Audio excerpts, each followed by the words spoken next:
Goeiedag, ek groet jou in die kosbare naam van Jesus Christus.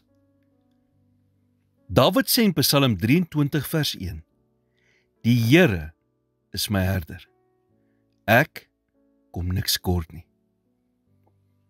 Dit is maklik om te sê, die Here is my herder. Maar hoe weet 'n mens of dit vir jou 'n werklikheid is, en nie maar net woorde nie? Hier is 'n eenvoudige toets. Wanneer jy hulp nodig het, na wie toe gaan jy eerste? Want die meerderheid van die mense nader eers God, nadat alles anders wat hulle probeer het, nie uitgewerk het nie. Eers dan is gebed vir hulle opsie. Dink gou vir 'n oomblik aan die laaste krisis wat jy in jou lewe gehad het. Na wie het jy eerste gegaan vir hulp? Want wie jy ook al eerste na toe gegaan het vir hulp, dit is jou herder. 'n Man wat eendag op reis was in die reënwoude van Afrika, was besig om 'n gids te volg. En terwyl hulle al hoe dieper in die reënwoud inbeweeg het die gids met sy kapmes die digte bos wat soos 'n muur voor hulle gestaan het, afgekap. Hoe weet jy waarheen om te gaan? Vra die man die gids. Waar is die pad? En die gids het geantwoord, ek is die pad.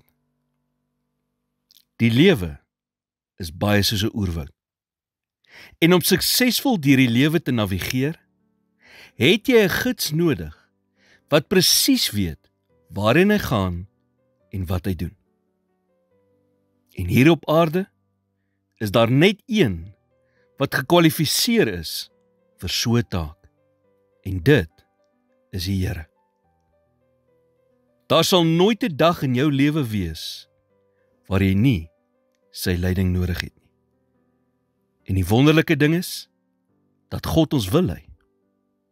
Die woord sê in Johannes 10 vers 3 en 4, vir hom maak die deurwagter oop, en die skape luister na sy stem, en hy roep sy eie skape by hulle naam en lei hulle uit.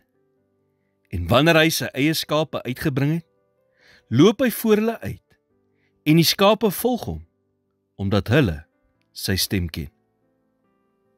Wat 'n belofte. Daar is baie verskillende stemme in hierdie lewe wat meeding vir jou aandag. Daarom is dit belangrik dat jy Jesus jou herder se stem sal ken.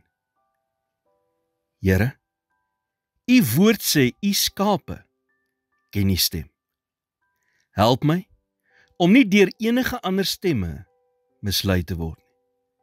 In Jesus naam bid ek dit. Amen.